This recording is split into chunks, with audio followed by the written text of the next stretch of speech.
Bible story, The Last Supper. After raising Lazarus from the dead, Jesus started for Jerusalem.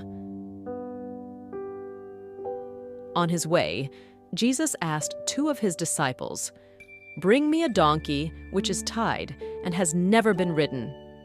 If you are questioned, tell them that the Lord needs the donkey and it shall be returned," said Jesus. The two disciples found the donkey and brought it to Jesus.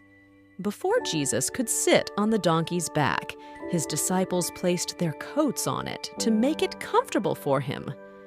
As Jesus entered Jerusalem, he was greeted with cheers. People gathered along and laid their cloaks and palm leaves on the streets. "Hosanna to the Son of David! Hosanna to the highest!" sang the people praising him. Jesus soon returned to Bethany. As the Passover was coming, his disciples asked Jesus, "Master, where shall we make the Passover meal ready for you?" To this, Jesus instructed Peter and John, "In the city, you shall meet a man carrying a water pitcher. Follow him to the house he goes to and ask the head of the house, 'Where can my master eat the Passover meal with his disciples?' The head of the house will lead you to a furnished upper room," continued Jesus. "Prepare the meal there." Peter and John arranged everything as Jesus had instructed. When all preparations were done, Jesus and his disciples came for the Passover meal. As they gathered around the table, Jesus filled a basin of water and washed the feet of his disciples. When they desisted, Jesus said, "I did this because of my love for you.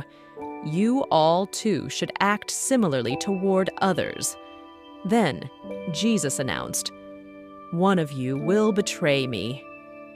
All the disciples were stunned, but Judas Iscariot, who had promised the Pharisees to help them capture Jesus for 30 silver coins, understood that Jesus knows he's the traitor. He slowly crept out of the room. The meal began. Jesus broke the bread and divided it among his disciples. Then he said, "This bread is my body, which is broken for you. Eat this and remember me." After a while, Jesus picked up his glass of wine, passed it among his disciples, and said, "This wine is my blood, which I shed for you and for many. Whenever you drink this, remember me."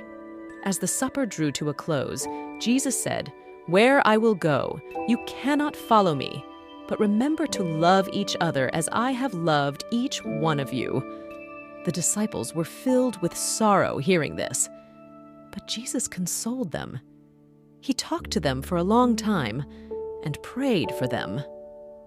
Around midnight, they all left the supper room and went toward the Mount of Olives.